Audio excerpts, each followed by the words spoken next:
But yeah, I do want to talk about Liverpool being top of the league. We touched on it earlier on in the build-up show about how Arsenal's dodgy Christmas festive period has played into Man City's hands a little bit, of course, while they were away and stuff like that. It's all of a sudden opened up for them. But more importantly, Errol, it's opened up for Liverpool. And the last couple of results in particular have seen us grasp the opportunity, really. Like banana skin potentially away at Burnley on Boxing Day. That's one of them fixtures you look at and go, oh, there must be some changes, a bit of rotation. You go, if the Liverpool side, if they are the real deal, they go there and win. We do. We tick that box. Tonight, coming into this one, albeit a depleted Newcastle side, you think Newcastle cause a lot of teams problems. Will Liverpool tick that box? Yes. Where are you at with us right now? Very happy. To me, and I've said it for weeks on end now, is I just wanted to be within touching distance of City at the end of January. Because you can't do no more business. The window's done. You're looking at the squads now that are going to finish the league for the year. You know that the European competitions are not far from starting back up, and you can see that running where you're going to have to head. They're going to have to head to Anfield. We've got to head to the Emirates. You can see the running to a title.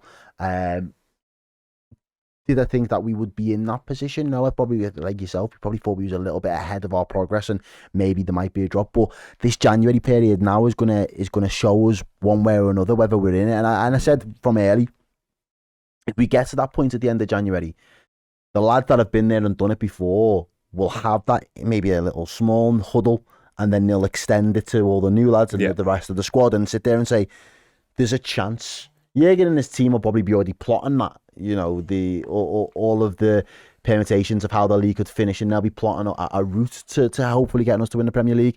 But the players themselves having that belief and that conviction to look at each other and say to each other, look, there is a chance here, but how much do you want it? Because I don't think any of us projected it this season. No. We probably wanted to reshape, regroup, see where the standard was, make sure we was finishing back in the top four. But now that there is a chance and it's presented ourselves, we spoke so much about this turn of phrase last season, emptying the tank and going back to that well.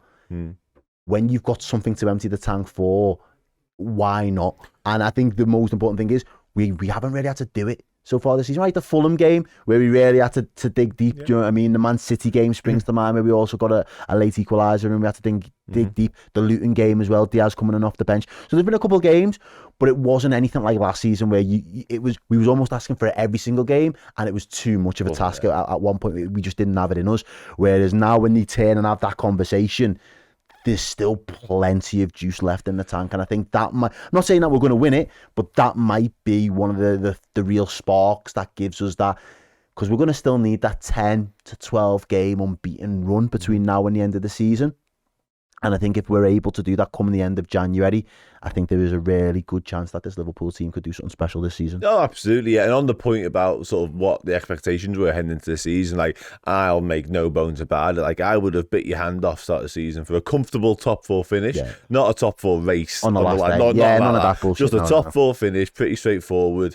Being at Dublin in the Europa League final, and then maybe one of the domestic cups, I'd have bitten your hand off for that. And all of a sudden, I said we favour ourselves to do that as well. Of course, we backed ourselves for that. Predominantly because of Jurgen Klopp, and the business in the summer looked good, of course it did. But Jurgen Klopp is the main overriding factor in all of this. He is, in my opinion, the best manager in the world. So while he's at the helm, none of that seems impossible, including what we're doing right now. But you mentioned it there, like, this January period is going to be testing.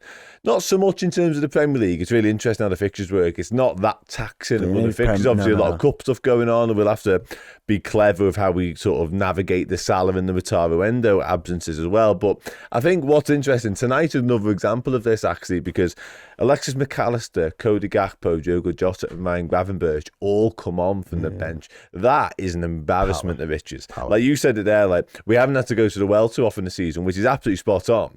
But our going to the well at times this season has been different. It's just been going to the bench. And bringing on these type of lads and going, we need a game. You had a cooler pack. Cooler pack right there. And you had to walk down to the well. We shouldn't forget Harvey Elliott has been that cooler back time. Not tonight, obviously, but generally speaking, he has been that guy time and time again. But Liverpool's squad that we've built, bought, assembled, assembled really, but also found ourselves with, it's really strong. Really good, because again, and this is what I've been saying, And this one is the one that should mean the most. Give me Thiago Alcantara for the last 10 games, unscathed, match fit, because that has been the plan from the start of this season. If the midfielders can hold it down and we can get 10 good games out of Thiago, he's been worth every single penny we'll have paid him in wages all season. I promise you that, because he could be the difference maker. And it's mad to say, oh, but then you just throw somebody else in. What about the lads that have worked hard? It's a squad game for a reason. You need your big squad. You need your big game players to come in and pull rank and actually start to pull some strings. Gundogan done it for City the last 2 seasons that they've needed him to really step up. Last dying ebbs of a season. Pep used to do it with the likes of Company as well. So there have been players that you call on because in the biggest moments of your season, you know that they've got they've got those minerals. Thiago screams that to me. I would be shocked if we went the whole season and we didn't see him kick a football. And I think the minutes that he's going to get could be some of the most important minutes of our season this year. I'll be honest. I'll be honest. Some big old statements. Just to wrap up on this, Jen, like I said, I mentioned earlier, we are in January now. Salah, that's the last we've seen of him. Signed off in style tonight. Absolutely incredible performance, albeit some dodgy patches, the missed penalty, etc. But ultimately, you can't argue with the numbers of the man once again. And Salah Endo, we are going to have to box clever over the next few weeks. How do you see us, the Salah one first, how do you see us fixing that problem?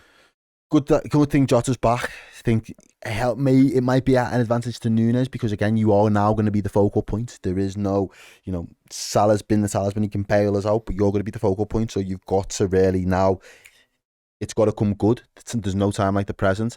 And I think the Harvey Elliott and Szoboszlai rotation of what we've seen in the West Ham game in the Cup, it could be another indication of some of the options that Jurgen Klopp is going to experiment with and tinker with over the next couple of weeks. But as you mentioned before, we've got an embarrassment of riches there, and there will be quite a few options, and I think there'll be a lot of players knocking on our door to say I can fill his boots as well, which is the most encouraging thing. Nobody will want to be shy away and think, oh, I can't.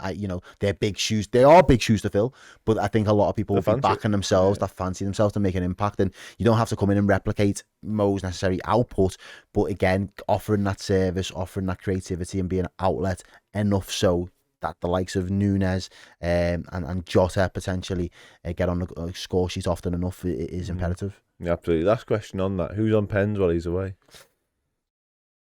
Trent or Szoboszlai, innit? Yeah, Szoboszlai. Yeah. I actually back Harvey Elliott to do that. I seen him do it in that West Ham game. And I've said this countless times, so forgive me.